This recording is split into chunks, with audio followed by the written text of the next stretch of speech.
Mr. Rochester did, on a future occasion, explain it. It was one afternoon, when he chanced to meet me and Adele in the grounds, and while she played with Pilot and her shuttlecock, he asked me to walk up and down a long beach avenue within sight of her. He then said that she was the daughter of a French opera dancer, Céline Varens, towards whom he had once cherished what he called a grande passion. This passion Céline had professed to return with even superior ardor. He thought himself her idol. Ugly as he was, he believed, as he said, that she preferred his taille d'athlete to the elegance of the Apollo Belvedere. And, Miss Eyre, so much was I flattered by this preference of the Gallic sylph for her British gnome, that I installed her in an hotel, gave her a complete establishment of servants, a carriage, cashmeres, diamonds, dentelles, &c.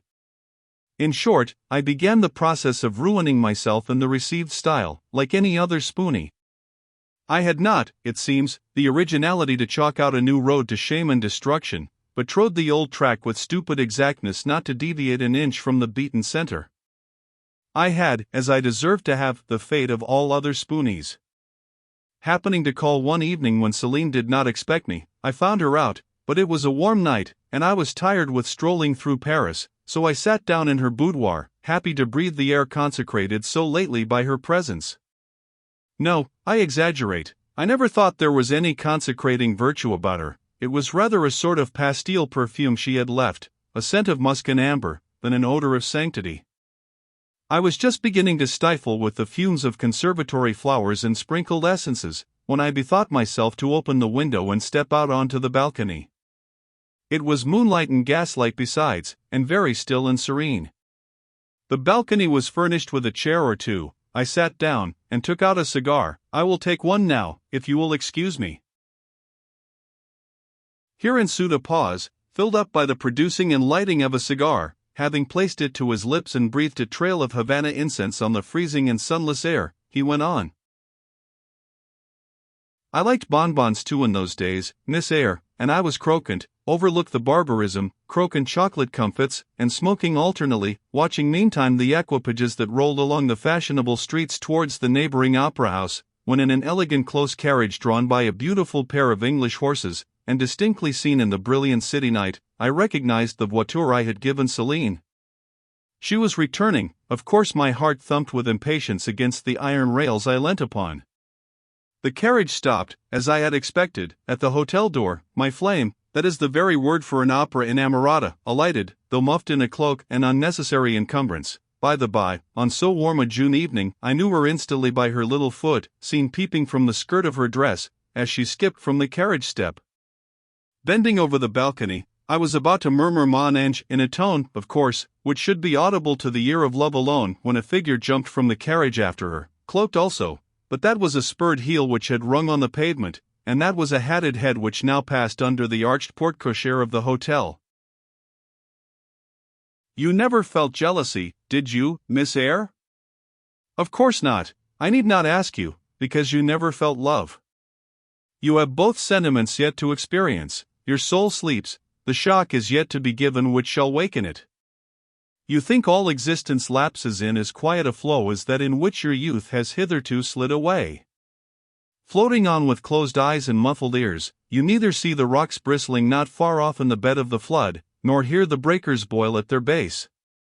But I tell you, and you may mark my words, you will come some day to a craggy pass in the channel, where the whole of life's stream will be broken up into whirl and tumult, foam and noise. Either you will be dashed to atoms on crag points, or lifted up and borne on by some master wave into a calmer current, as I am now.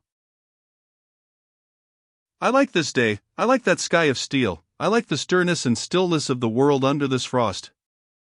I like Thornfield, its antiquity, its retirement, its old crow trees and thorn trees, its grey facade, and lines of dark windows reflecting that metal welkin. And yet how long have I abhorred the very thought of it, shunned it like a great plague house? How I do still abhor. He ground his teeth and was silent. He arrested his step and struck his boot against the hard ground. Some hated thought seemed to have him in its grip, and to hold him so tightly that he could not advance. We were ascending the avenue when he thus paused. The hall was before us.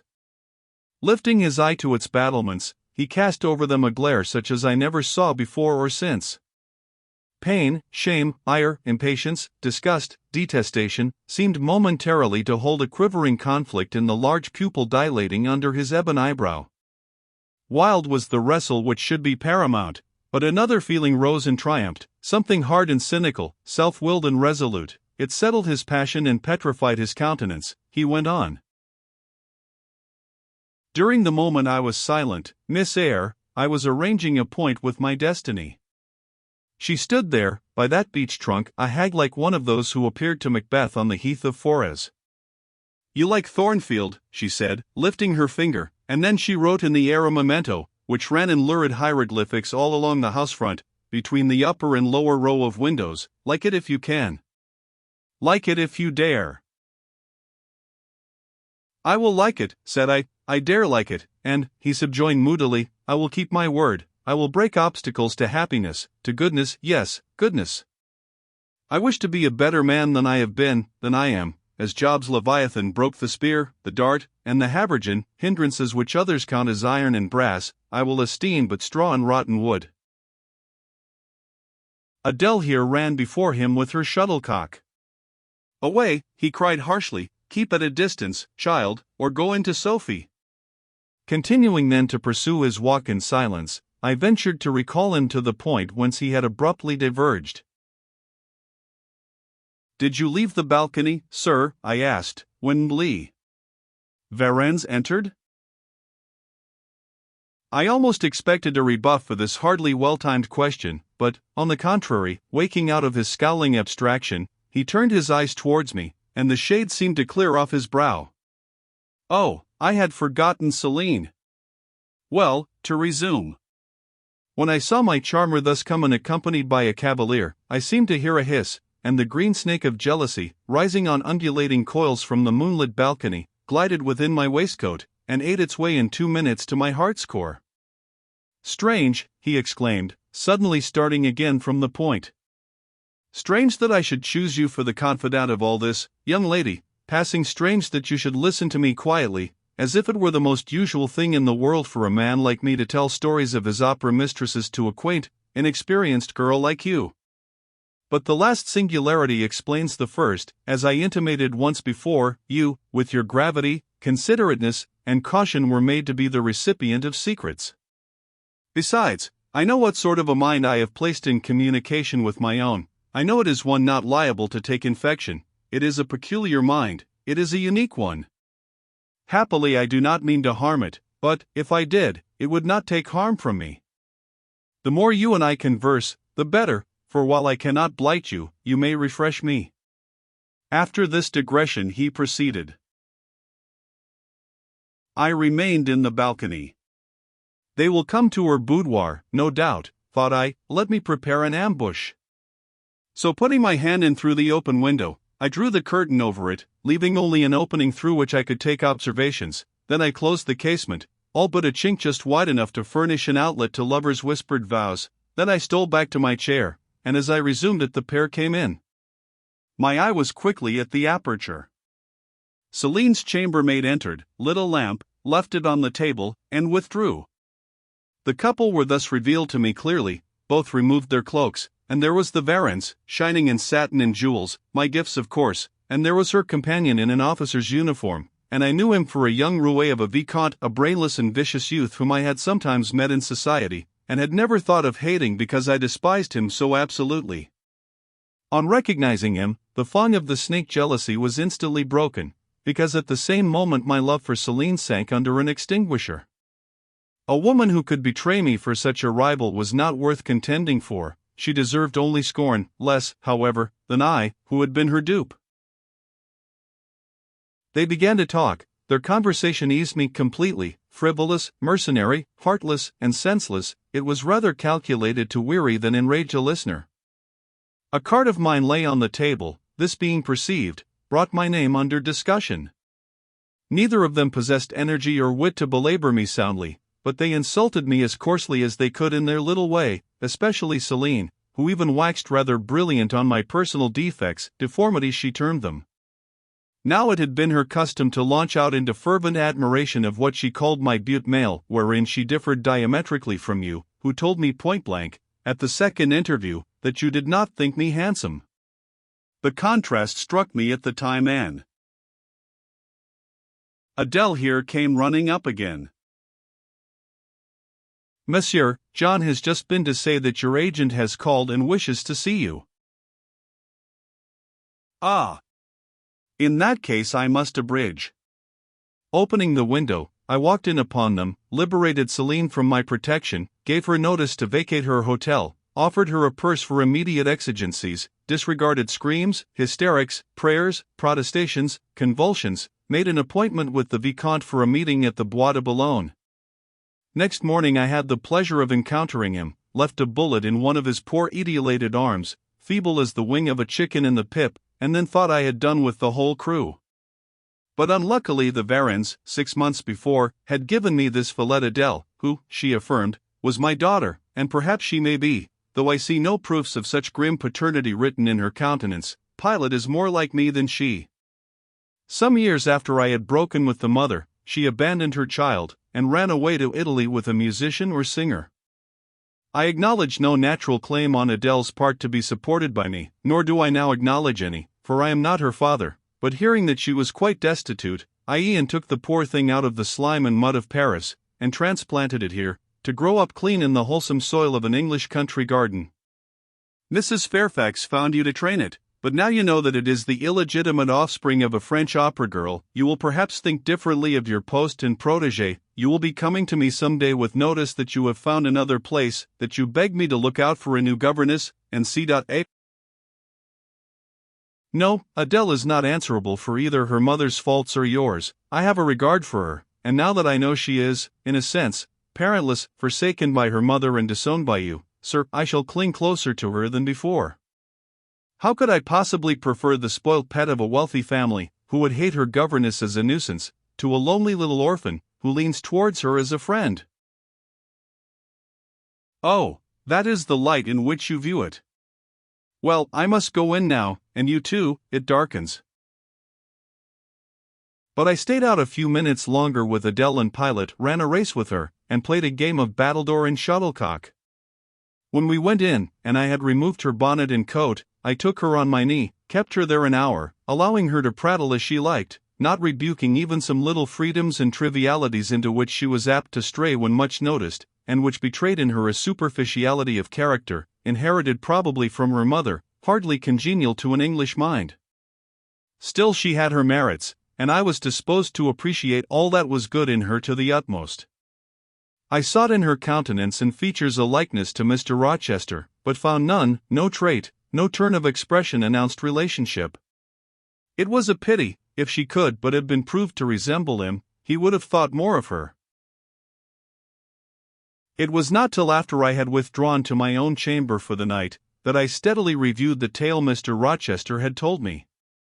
As he had said, there was probably nothing at all extraordinary in the substance of the narrative itself. A wealthy Englishman's passion for a French dancer, and her treachery to him, were everyday matters enough, no doubt, in society. But there was something decidedly strange in the paroxysm of emotion which had suddenly seized him when he was in the act of expressing the present contentment of his mood, and his newly revived pleasure in the old hall and its environs.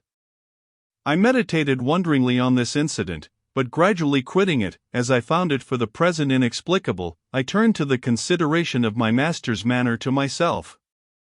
The confidence he had thought fit to repose in me seemed a tribute to my discretion. I regarded and accepted it as such.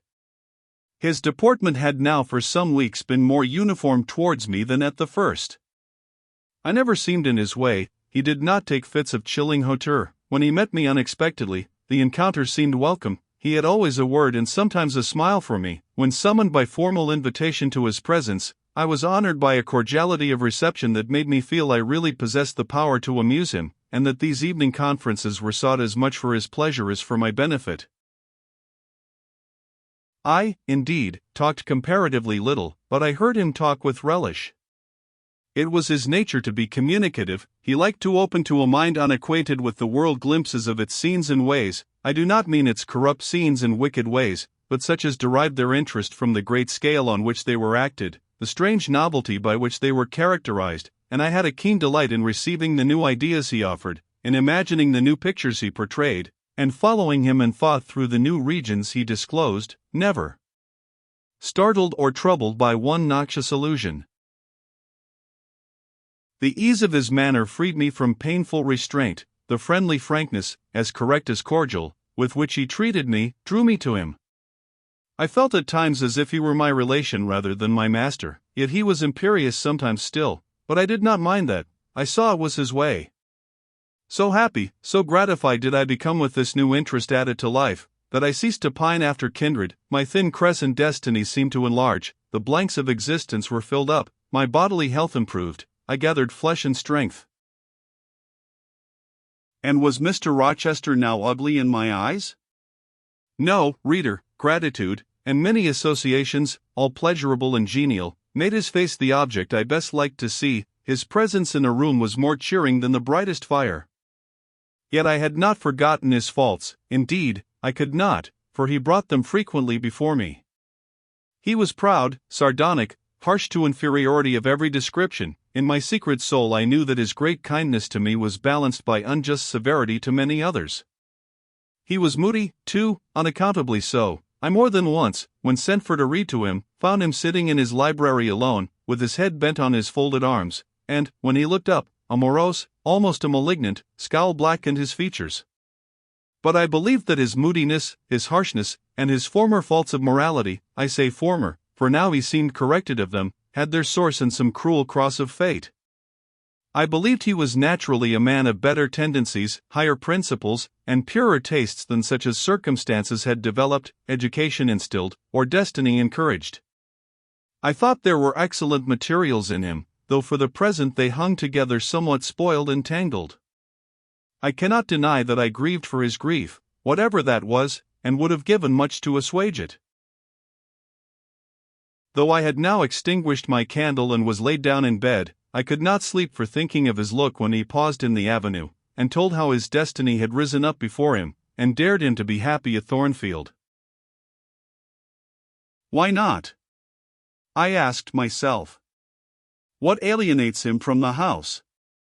Will he leave it again soon? Mrs. Fairfax said he seldom stayed here longer than a fortnight at a time, and he has now been resident 8 weeks. If he does go, the change will be doleful. Suppose he should be absent spring, summer, and autumn, how joyless sunshine and fine days will seem. I hardly know whether I had slept or not after this musing. At any rate, I started wide awake on hearing a vague murmur, peculiar and lugubrious, which sounded, I thought, just above me. I wished I had kept my candle burning. The night was drearily dark, my spirits were depressed. I rose and sat up in bed, listening. The sound was hushed. I tried again to sleep, but my heart beat anxiously, my inward tranquility was broken. The clock, far down in the hall, struck 2. Just then it seemed my chamber door was touched, as if fingers had swept the panels and groping away along the dark gallery outside. I said, "Who is there?" Nothing answered. I was chilled with fear. All at once I remembered that it might be Pilate, who, when the kitchen door chanced to be left open, not unfrequently found his way up to the threshold of Mr. Rochester's chamber. I had seen him lying there myself in the mornings. The idea calmed me somewhat. I lay down. Silence composes the nerves, and as an unbroken hush now reigned again through the whole house, I began to feel the return of slumber. But it was not fated that I should sleep that night. A dream had scarcely approached my ear, when it fled affrighted, scared by a marrow-freezing incident enough. This was a demoniac laugh, low, suppressed, and deep uttered, as it seemed, at the very keyhole of my chamber door. The head of my bed was near the door, and I thought at first the goblin laugher stood at my bedside, or rather, crouched by my pillow, but I rose, looked round, and could see nothing, while, as I still gazed, the unnatural sound was reiterated, and I knew it came from behind the panels. My first impulse was to rise and fasten the bolt, my next, again to cry out, "Who is there?" Something gurgled and moaned.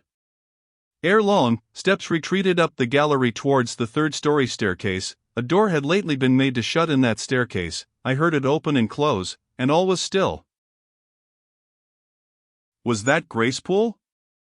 And is she possessed with a devil? Thought I it impossible now to remain longer by myself. I must go to Mrs. Fairfax. I hurried on my frock and a shawl. I withdrew the bolt and opened the door with a trembling hand. There was a candle burning just outside, and on the matting in the gallery. I was surprised at this circumstance, but still more was I amazed to perceive the air quite dim, as if filled with smoke, and, while looking to the right hand and left, to find whence these blue wreaths issued, I became further aware of a strong smell of burning. Something creaked. It was a door ajar, and that door was Mr. Rochester's, and the smoke rushed in a cloud from thence.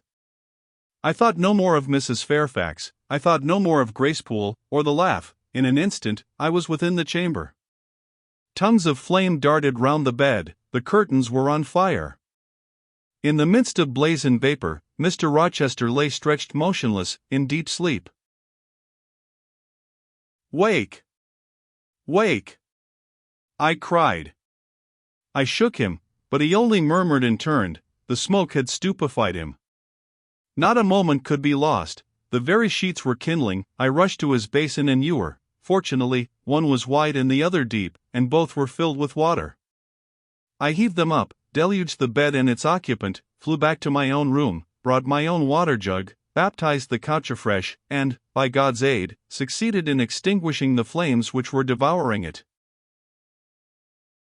The hiss of the quenched element, the breakage of a pitcher which I flung from my hand when I had emptied it, and, above all, the splash of the shower bath I had liberally bestowed, roused Mr. Rochester at last. Though it was now dark, I knew he was awake, because I heard him fulminating strange anathemas at finding himself lying in a pool of water. "Is there a flood?" he cried. "No, sir," I answered, "but there has been a fire. Get up, do, you are quenched now, I will fetch you a candle." "In the name of all the elves in Christendom, is that Jane Eyre?" he demanded. "What have you done with me, witch, sorceress? Who is in the room besides you? Have you plotted to drown me?" "I will fetch you a candle, sir, and, in heaven's name, get up. Somebody has plotted something, you cannot too soon find out who and what it is. There. I am up now, but at your peril you fetch a candle yet. Wait 2 minutes till I get into some dry garments, if any dry there be. Yes, here is my dressing gown. Now run." I did run. I brought the candle which still remained in the gallery. He took it from my hand, held it up, and surveyed the bed, all blackened and scorched, the sheets drenched, the carpet round swimming in water. "What is it? And who did it?" he asked. I briefly related to him what had transpired, the strange laugh I had heard in the gallery, the step ascending to the third story, the smoke, the smell of fire which had conducted me to his room, in what state I had found matters there, and how I had deluged him with all the water I could lay hands on. "What is it and who did it?" he asked. He listened very gravely. His face, as I went on, expressed more concern than astonishment. He did not immediately speak when I had concluded. "Shall I call Mrs. Fairfax?" I asked. "Mrs. Fairfax? No, what the deuce would you call her for? What can she do? Let her sleep unmolested. Then I will fetch Leah, and wake John and his wife." "Not at all, just be still. You have a shawl on. If you are not warm enough, you may take my cloak yonder, wrap it about you, and sit down in the armchair. There, I will put it on. Now place your feet on the stool, to keep them out of the wet. I am going to leave you a few minutes. I shall take the candle. Remain where you are till I return, be as still as a mouse. I must pay a visit to the second story. Don't move, remember, or call anyone." He went. I watched the light withdraw. He passed up the gallery very softly, unclosed the staircase door with as little noise as possible, shut it after him, and the last ray vanished.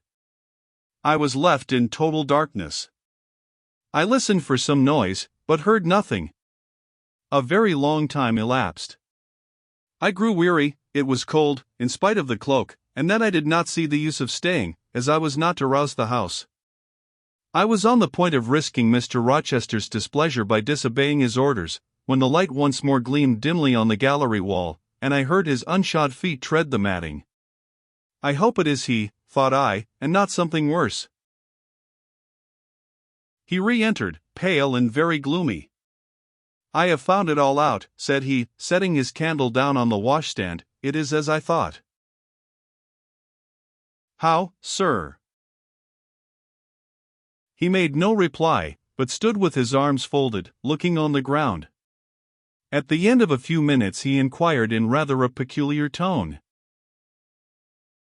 "I forget whether you said you saw anything when you opened your chamber door." "No, sir, only the candlestick on the ground." "But you heard an odd laugh?" "You have heard that laugh before, I should think, or something like it?" "Yes, sir, there is a woman who sews here, called Gracepool. She laughs in that way. She is a singular person." "Just so. Gracepool, you have guessed it. She is, as you say, singular, very. Well, I shall reflect on the subject. Meantime, I am glad that you are the only person, besides myself, acquainted with the precise details of tonight's incident. You are no talking fool, say nothing about it. I will account for this state of affairs," pointing to the bed, "and now return to your own room. I shall do very well on the sofa in the library for the rest of the night. It is near 4, in 2 hours the servants will be up." "Good night, then, sir," said I, departing.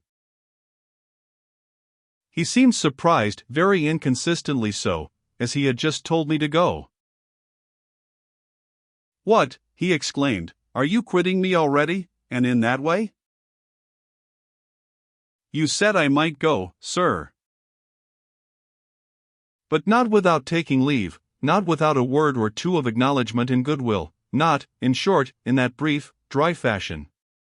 Why, you have saved my life, snatched me from a horrible and excruciating death. And you walk past me as if we were mutual strangers. At least shake hands." He held out his hand, I gave him mine, he took it first in one, then in both his own. "You have saved my life, I have a pleasure in owing you so immense a debt. I cannot say more. Nothing else that is being would have been tolerable to me in the character of creditor for such an obligation, but you, it is different, I feel your benefits no burden, Jane." He paused, gazed at me, words almost visible trembled on his lips, but his voice was checked. "Good night again, sir. There is no debt, benefit, burden, obligation, in the case." "I knew," he continued, "you would do me good in some way, at some time. I saw it in your eyes when I first beheld you. Their expression and smile did not," again he stopped, "did not," he proceeded hastily, "strike delight to my very inmost heart so for nothing. People talk of natural sympathies, I have heard of good genii, there are grains of truth in the wildest fable. My cherished preserver, good night." Strange energy was in his voice, strange fire in his look. "I am glad I happened to be awake," I said, and then I was going. "What?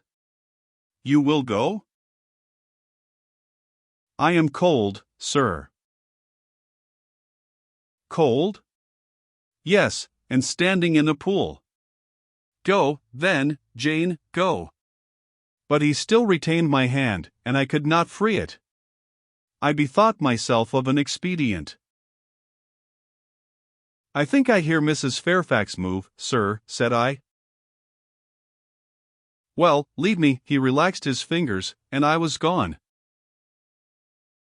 I regained my couch, but never thought of sleep. Till morning dawned I was tossed on a buoyant but unquiet sea, where billows of trouble rolled under surges of joy. I thought sometimes I saw beyond its wild waters a shore, sweet as the hills of Beulah, and now and then a freshening gale, wakened by hope, bore my spirit triumphantly towards the bourne, but I could not reach it. Even in fancy a counteracting breeze blew off land, and continually drove me back. Sense would resist delirium, judgment would warn passion. Too feverish to rest, I rose as soon as day dawned.